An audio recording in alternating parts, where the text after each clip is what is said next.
All right, there are two huge issues over who pays in this country that I think needs addressing, and I want to do that right now. We know how dysfunctional this national cabinet concept is.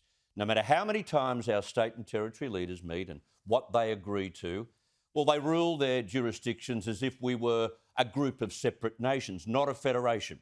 It's been frustrating.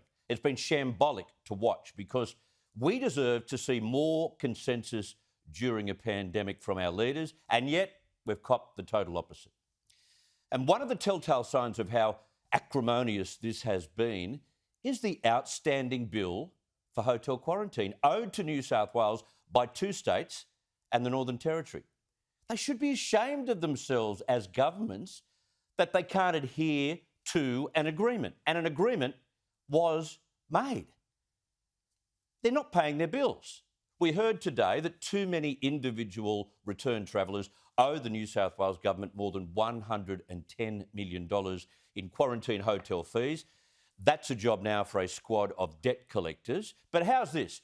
Invoices totalling $65.85 million by Queensland, by Western Australia, funny that, and the Northern Territory remain outstanding. Now, you'll recall how for a significant period, individuals weren't responsible for the payment of hotel quarantine. Their states and territories were. Those three governments have publicly stated they do not plan to pay. How the hell do they work that out? There was an agreement.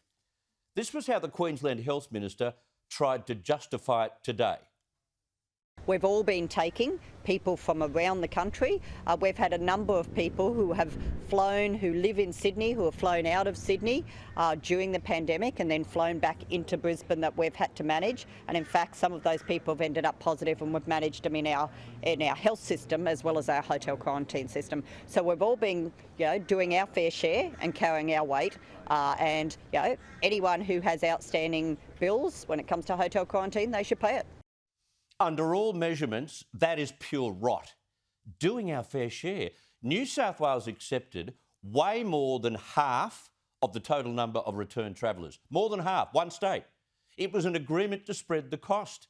New South Wales carried the nation and carried the COVID load, while the Queensland, Victoria and WA premiers constantly demanded that they take fewer returned travellers. Remember that? Now, it's one thing for individuals to avoid paying their bills, and no doubt there'd be some relevant hardship issues in amongst that list. But to think that state leaders are avoiding paying bills is not on. It's not only is it a sign that these governments think they're untouchable and superior to any enforcement agreement in this country, but it shows how arrogant they've become as a result of the power they wielded during the pandemic. It's not a great example to the rest of us. Now, if the Prime Minister had the courage, he'd ban these states and the Northern Territory from joining the National Cabinet again until they paid New South Wales, or dock them some of their precious GST. That'd hurt.